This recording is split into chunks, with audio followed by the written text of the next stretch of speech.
ଯାଇ କପିନହସ ଦେଖା ଦେଖା ବେଶ ଆହୁତି ଦେ ତୋର ଧୀରର ବେଶ ତିନ କପିନସ ଯଜ୍ଞ ବିଧ୍ୱଂସ ଯବନ ଉଠଇ ତବେ କରଇ ପ୍ରଶଂସା पदपिन उठई धरे बच जाई लात ही हती हती चले पर आई ले त्रिशूल धावा कपि भागे आए जहाँ रामानुज आगे आवा परम क्रोध कर मार गर्ज घोर रव बारही बार कोपी मरुत सुत अंगद दाय हती त्रिशूल उरु धरणी गिराई प्रभु को छाड़ी से शूल प्रचंड सर हति कृत अनंत जोग खंड उठी बहुरे मारुति जुबराज अतई कोपी तही घाव न बाजा फिरे वीर रिपु मरई न मारा तब धवा कर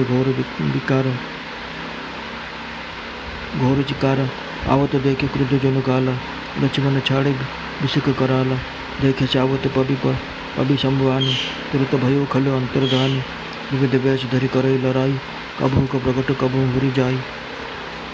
दूरी जाई देखे अजय रिपु तरसे कीसा परम क्रोध तब भयो अहिसा लक्ष्मण मन असमंत्र दृढ़ावा यही पापी ही मैं बहुत खिलावा रामानुज को राम कह असु कही 40 प्राण धन्य धन तो जननी कह अंगद हनुमान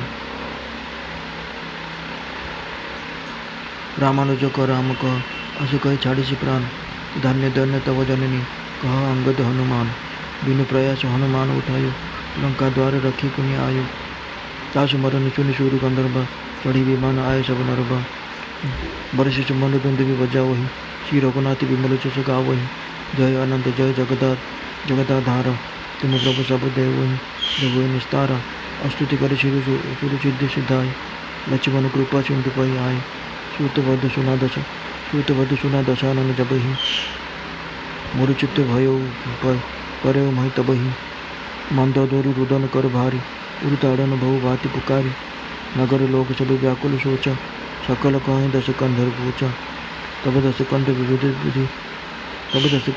विधि समुझाई सब नारी नश्वर रूप जगत सब देखो हृदय विचारी तिन ज्ञान उपदेश अवन आपुन मंद कथा शुभ पावन पर उपदेश कुशल बहु तेरे जे अचरही ते नर न घनेरे निशासिरा ने भय बिनु सारा लगे भालु के पिचारियों द्वारा सुबट बोलाई दशानन बोला रन सम्मुख जा कर मन डोला दो बहि करु बरु जाऊ पराई पंचक विमुख भय न भलाई निज भुज बल में बयूरु बढ़ावा बेहु उतरु जोरी पुचड़ी आवा असु कई मरुत बेगरत साजा बाजा सकल बुझाऊ बाजा चले वीर सब अतुलित बलि जनु कछई के आंधी चली अशुगुण अमित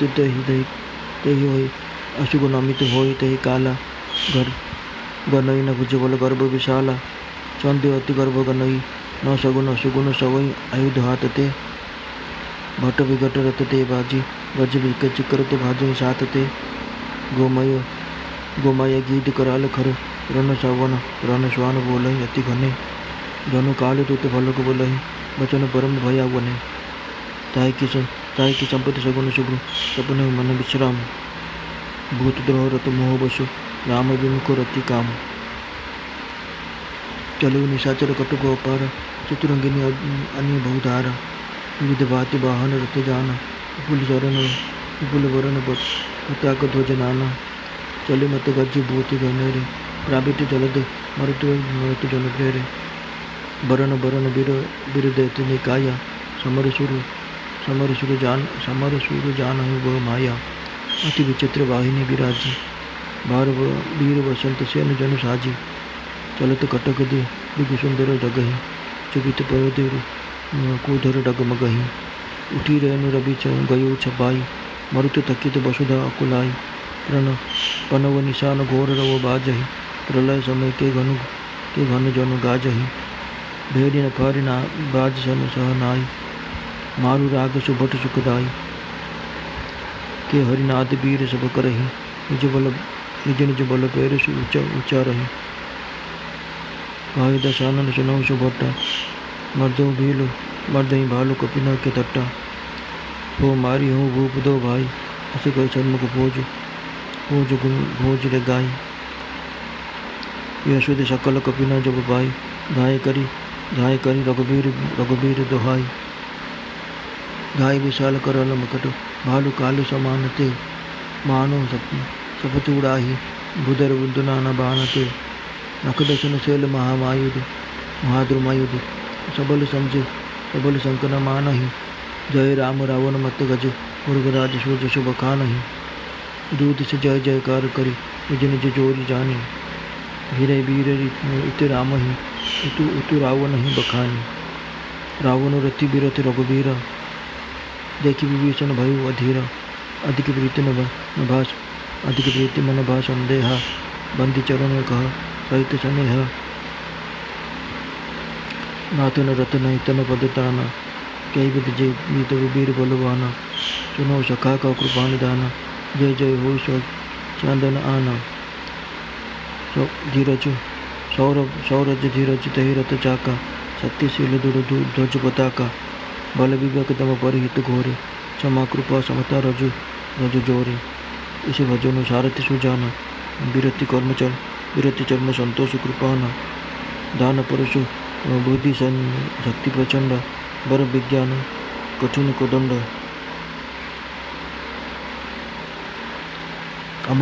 अमल अचल मन द्रोण समान समजम नियम शिली मुखो नाना कवच अभेद विप्र गुरु पूजा ऐसम विजय उपाय न दूजा सखा धर्म में असुरत साके जीत न कह न सकतों रिपुता के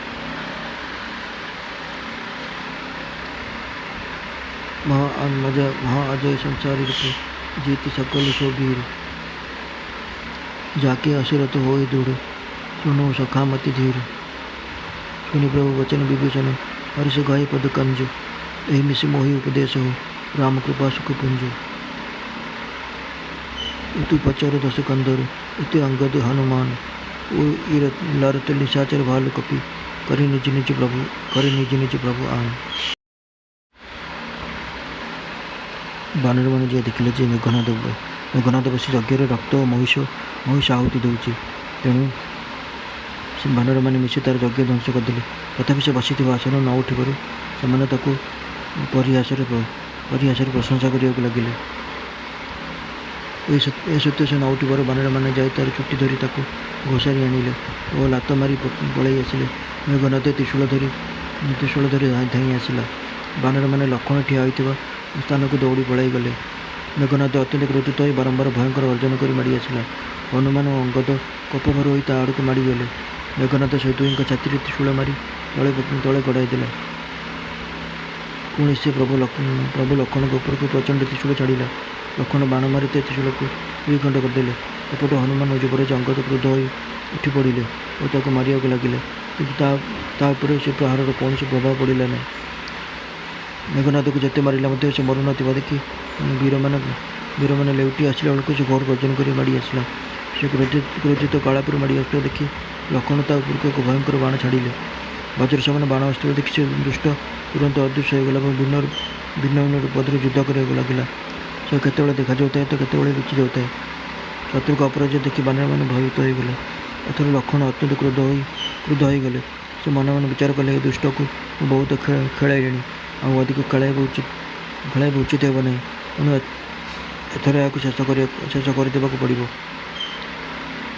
कुशलपति श्रीराम को प्रताप स्मरण कर लक्ष्मण विरचित द्रव्य स्वर संधान कले स्वर छाड़ा मात्र ता जाए राक्षसर छाती मझे विधि होगला मरवा समय से सब कपट छाड़देला रामानुज लक्ष्मण क्योंठी श्रीराम क्योंठी एपरी कह से प्राण छाड़ा अंगद हनुमान कहले धन्य तोर माँ धन्य कारण तू लक्ष्मण का हाथ में मलु पुणी प्राण जीवा समय श्रीराम लक्ष्मण शरण कर से पवित्र नाम उच्चारण कलु हनुमान ताको अनायास उठाइले और लंकार द्वारदश रखिदे फेरी आसिले तार मृत्यु संवाद पाई देवता गंधर्वादी समस्त विमान चढ़ी आकाश मार्ग को चली आसिले से पूर्वपुष्टि कर दुंदी बजाई श्रीराम को निर्मल जस गान कले हे अनंत आपणकर जय हो हे जगदाधार आपणकर जय हो हे प्रभु आपण देवगण को घोर विपत्ति उद्धार करदे देवता सिद्ध मैंने स्तुति कर फेरी जापर लक्ष्मण कृपा सागर श्रीराम निकट को आसिले ସେପଟେ ତାଙ୍କ ପୁତ୍ର ମୃତ୍ୟୁ ସମାଚାର ପାଇବା କ୍ଷଣି ରାବଣ ମୂର୍ଚ୍ଛିତ ହୋଇ ତଳେ ପଡ଼ିଗଲା। ଛାତି ପିଟି ଓ ନାନା ପ୍ରକାର ବାହୁନି ମନ୍ଦ ଧରି ବିଳାପ କରିବାକୁ ଲାଗିଲେ। ନଗରର ସମସ୍ତେ ଶୋକାକୁଳ ହୋଇଗଲେ। ସମସ୍ତେ ରାବଣକୁ ନୀଚ ବୋଲି କହିବାକୁ ଲାଗିଲେ। ରାବଣ ନିଜ ସ୍ତ୍ରୀମାନଙ୍କୁ ନାନା ପ୍ରକାର ବୁଝାଇଲେ ଏବଂ କହିଲା, ତୁମେମାନେ ବିଚାର କରି ଦେଖ, ଜଗତର ସବୁକିଛି ଏହିପରି ନାଶବାନ। ରାବଣ ସେମାନଙ୍କୁ ଜ୍ଞାନ ଉପଦେଶ ଦେଲା।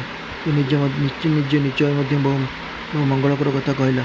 ଅନ୍ୟମାନଙ୍କୁ ଉପଦେଶ ଦେବାର ବହୁ ଲୋକ ନିପୁଣ, କିନ୍ତୁ ଉପଦେଶ ଆଚରଣ କରୁଥିବା ଲୋକ ଖୁବ୍ କମ୍। ରାତି ପାହିଲା, ସକାଳ ହେଲା। ଭଲ୍ଲୁକ ଓ ବାନରମାନେ ଯାଇ ପୁନର୍ବାର ଲଙ୍କାର ଚାରିଦ୍ୱାରରେ ଆକ୍ରମଣ ଆରମ୍ଭ କରିଦେଲେ। ଦଶାନନ ରାବଣ ଯୋଦ୍ଧାମାନଙ୍କୁ ଡକାଇ କହିଲା, ଯୁଦ୍ଧରେ ଶତ୍ରୁ ସମ୍ମୁଖରେ ଯାହାର ମନ ବିଚଳିତ ହେଉଛି ସେ ଏତିକିବେଳକୁ ପଳାଇ ଯିବା ଭଲ। ଯୁଦ୍ଧକୁ ଯାଇ ବିମୁଖ ହୋଇ ପଳାଇ ଆସିବାର ମଙ୍ଗଳ ନାହିଁ। ମୁଁ ମୋ ନିଜ ବାହୁବଳ ଉପରେ ଭରସା ରଖି ଶତ୍ରୁତା ବଢ଼ାଇଛି। ଯେଉଁ ଶତ୍ରୁ ଲଙ୍କାକୁ ମାଡ଼ି ଆସିଛି, ମୁଁ ନିଜେ ହିଁ ତା'ର ପ୍ରତିଶୋଧ ନେବି। ଏପରି କହି ସେ ପବନ ପରି ଏକ ବେଗଗାମୀ ରଥ ସଜାଇଲା। ବିଭିନ୍ନ ପ୍ରକାର ଯୁଦ୍ଧବାଦ୍ୟ ବାଜିବାକୁ ଲାଗିଲା। ଅତୁଳନୀୟ ବଳବାନ ବୀରମାନେ ଏପରି ଭାବରେ ଚାଲିଲେ ଯେ ଦେଖି ମନେ ହେଲା ସତେ ଯେପରି କଜଳର ଏକ ବାତ୍ୟା ମାଡ଼ି ଆସୁଛି। ସେତିକିବେଳେ ଅସଂଖ୍ୟ ଅପଶକୁନ ଅର୍ଥାତ୍ ଅଶୁଭ ଲକ୍ଷଣ ଦେଖାଗଲା।